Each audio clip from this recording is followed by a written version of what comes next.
இன்னி வரையுமே அப்பான்னு ஒரு வார்த்தை நான் கூப்பிட்டது கிடையாது. ஏன்?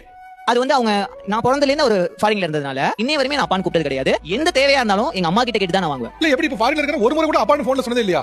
நான் பேசவே மாட்டேன் சார் போன். என்ன பெத்த பையன் நம்மள அப்பான்னு கூப்பிடலையேங்க ஏக்கம் உங்களுக்கு வந்ததே இல்லையா? இருக்கு சார், எனக்கு உள்ளுக்குள்ளே இருக்கு. ஆனா வெளியில காமிக்க மாட்டேன். இந்த கழுத்துல செயின் ஐபோன்லாம் அதான் சார் சொல்றேன் சார். எல்லாமே அப்பா வாங்கி கொடுத்தது. அதான் டைரக்டா நான் கேட்கலையே. டைரக்டா கேட்டு வாங்கலையே சார். அப்பா வாங்கி கொடுத்து மினுக்கு தெரியுது, அப்பான்னு கூட தெரியாதா? தம்பி இப்போ அப்பா எதுக்காக ஃபாரின் போனாரு? சார் எனக்காக தான் போனாங்க, எல்லாருக்காகவும் போனாங்கன்னு எனக்கு தெரியல. இல்ல சாக்ரிஃபைஸ் பண்ணாரு. அவர் லைஃப் சாக்ரிஃபைஸ் பண்ணி நீ நல்லா இருக்கு சொல்லிட்டு அவர் வேலைக்கு போனாரு. பட் அவர் போயிட்டு வேலைக்கு போயிட்டு நீ அவர் சுகமா வந்து நீ கஷ்டப்படல. சார் எனக்கு அது புரியுது சார். நான் பேச கூடாதெல்லாம் அப்பா சொல்ல கூடாதெல்லாம் கிடையாது. It's not fine at all. அப்பான்னு சொல்றது அசிங்கம். நீ சொல்ல நான் சொல்ல மாட்டேன் சொல்றது அசிங்கம். என்னுடைய சிறு வயதுல என் கூட இல்லங்கிறது உன் கோவம் நான் புரிஞ்சுக்கிறேன். ஆனா அதுக்கு நீ கையாளுற முறை ரொம்ப தப்பு. ஏன்னா யோசிச்சு பாரு, இந்த செயின் எப்படி இருந்துச்சு, இந்த ஐபோன் எப்படி இருந்துச்சு கேட்டவனே சொல்ல நான் கூசுது அப்பதான் வாங்கி கொடுத்தாங்கன்னு. அப்படி நான் கூசுற ஒரு விஷயத்தை அவர் செஞ்சு கொடுக்குறாரு. ஆனா அவர் அப்பான்னு கூட மனசு வரலங்கிறது சின்ன வயசுல நீ சொன்னா ஓகே. இவ்வளவு பெரிய பையனா வளர்ந்த பின்னாடியும் என்ன அப்பான்னு கூப்பிடுறது எனக்கு நான் கூசுது அப்படின்னா அது என்ன முறை? ஏதோ நீ மட்டும் தான் உங்க அப்பா பிரிஞ்சு நினைக்கிற. உங்க அப்பா 26 வருஷமா ஒரு மனைவி பிரிஞ்சிருக்காரு. 26 வருஷம் ஒன்னே